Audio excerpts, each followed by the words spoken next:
તો અમદાવાદમાં સ્થાનિક સ્વરાજની ચૂંટણીનો જંગ જામ્યો છે ત્યારે ભાજપે બાપુનગર વોર્ડમાં પ્રવીણ પટેલ જેઓ પ્રવીણ જોગાણી તરીકે ઓળખાય છે તેમને મેદાને ઉતાર્યા છે।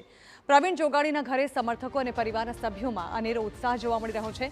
ભાજપ ઉમેદવાર પ્રવીણ જોગાણીએ TV9 સાથે કરેલી ખાસ વાતચીતમાં બાપુનગરની પ્રજાની સેવા માટે તેમની પસંદગી કરવા બદલ પક્ષ અને સંગઠનનો આભાર માન્યો।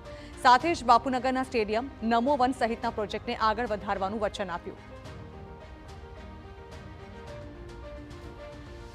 અમદાવાદ મહાનગરપાલિકાના બાપુનગર વોર્ડમાંથી પ્રવીણભાઈ પટેલ, પ્રવીણભાઈ જોગાણી જે નામથી પરિચિત છે, પ્રવીણભાઈ આપણી સાથે છે। પ્રવીણભાઈ, તમારી ઉપર પાર્ટીએ પસંદગી ઉતારી છે, તમારી જવાબદારીઓ પણ વધી જાય છે અને શું ફોકસ તમારું રહેશે જ્યારે તમે ઉમેદવારી કરશો અને ઉમેદવારી કર્યા પછી જીતશો તો? મારી પહેલો તો હું સૌથી પ્રથમ ભારતીય જનતા પાર્ટીનું મારું શિસ્ત નેતૃત્વ અને સંગઠનનો ખૂબ ખૂબ આભાર માનું છું કે મને ભારતીય જનતા પાર્ટીએ બાપુનગર વોર્ડમાં કાઉન્સિલર તરીકે ઉમેદવાર તરીકેની જે જવાબદારી આપી છે એ હું સંપૂર્ણ નિષ્ઠાથી નિભાવીશ। ક્યારેય પણ અત્યાર સુધી મારી પર કોઈ કાળો દાગ લાગ્યો નથી અને હું લાગવા પણ નહીં દઉં।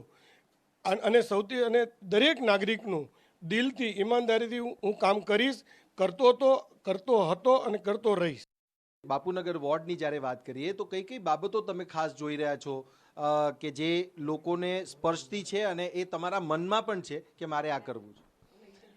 પહેલી વસ્તુ એ કહે છે કે બાપુનગર વોર્ડની અંદર અમારું જે સ્ટેડિયમ છે એને ઘણું સુંદર ભારતીય જનતા પાર્ટીના ગત કોર્પોરેટરોએ ખૂબ મહેનત કરીને બનાવ્યું છે। એ તો બીજી તરફ અમદાવાદમાં ઉમેદવાર